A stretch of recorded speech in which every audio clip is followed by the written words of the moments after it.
Padre Sidney, esse líder religioso, o membro do clero, que deveria ter uma doutrina que respeite a liberdade de escolha, como o senhor mesmo colocou, Jesus Cristo não aceitaria a doutrinação do fiel.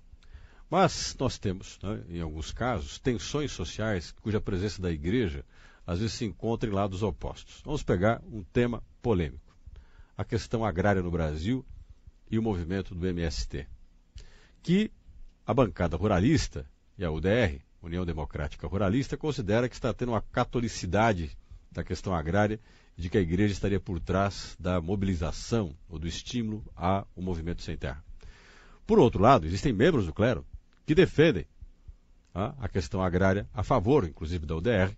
Então você vai encontrar membros do clero que questionam, criticam o movimento sem terra, e você encontra membros do clero que apoiam o movimento sem terra. E tem uma frase de Cristo que é: dai a César o que é de César, dai a Deus o que é de Deus. E já ouvi muitos membros do clero dizer que o que é de César é a terra, o que é de Deus é o espírito e o trabalho do homem. Como já ouvi membros do clero dizer que de Deus também vem a terra, e a terra como Deus é de todos. Enfim, o que é de César e o que é de Deus? O que é muito interessante é que, na época, César, né, o Império Romano, tinha dominado a Palestina, né, e esse domínio era muito interessante porque o Império Romano ele tinha essa tática de respeitar um governo local. Então ele mantinha, né, o governo local, claro, sob, né, a sua guarda, e claro que o governo local tinha que respeitar, e também respeitava as religiões locais. Mas só que César tinha que ser adorado como um deus, inclusive colocando estátuas e tudo mais. Então, quando Jesus diz assim: dai a César o que é de César e a Deus o que é de Deus, é como se Jesus estivesse dizendo assim: César, você não é Deus, você é um governo humano. E César, a Palestina não é sua, né? A Palestina não é sua. Então, por favor, saia da Palestina, porque a Palestina não é o seu lugar, não é o seu território. E outro lugar, por favor, você não seja Deus, porque você não é Deus, né? Então, fique no seu lugar, porque também tem muitos governos, né? Porque às vezes acontece da igreja se interferir no Estado, nos partidos políticos, mas também deve ser dito que tem muitos governos, né, que às vezes se consideram muito assim, ídolos, né? Assim, às vezes alguns se consideram verdadeiros deuses, acho que tem um poder infinito, imperadores, né? Exatamente. Então isso é preciso distinguir bem. Então é importante, né, que de fato a igreja ela fique no seu âmbito, né? E o âmbito da igreja não é o governo temporal, o governo político, não é esse. E nem o governo econômico no caso da terra. Específico, não é o governo econômico. Agora, a igreja, como trabalha com a pessoa humana, o problema da terra está ligado à pessoa humana, à vida humana.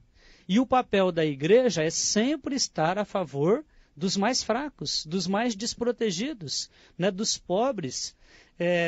Eu gostaria que a maioria dos padres e dos bispos, né, estivesse muito mais desse lado. Só que, infelizmente, às vezes eu acho que não está. Infelizmente. Às vezes aparece como estando, né?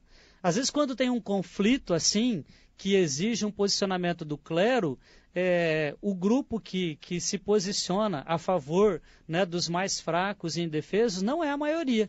Não é a maioria. A minoria, né, do clero. É um grupo, graças a Deus, considerável, mas eu digo para você que não é a maioria. Agora, o problema da terra é um problema seríssimo no Brasil. A concentração fundiária no Brasil, ela chega a ser escandalosa. Isso não é nenhuma coisa de ser de esquerda, ou de ser comunista ou socialista. Até os países capitalistas, né, mais desenvolvidos já fizeram uma reforma agrária justa e eficaz. Então a igreja, ela apoia isso, uma reforma agrária justa, eficaz, uma política agrícola que faça com que o pequeno produtor permaneça na sua terra, né?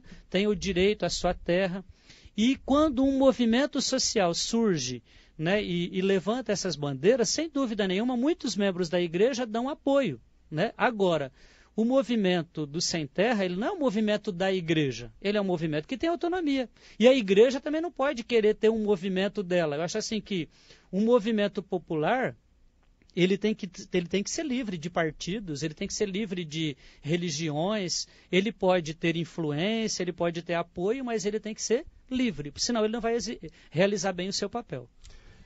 Capital e Poder está conversando com o coordenador arquidiocesano da Ação Evangelizadora, o padre Sidney Fábio. Nós vamos a um breve intervalo, daqui a pouquinho o repórter CBN e a gente volta com Capital e Poder.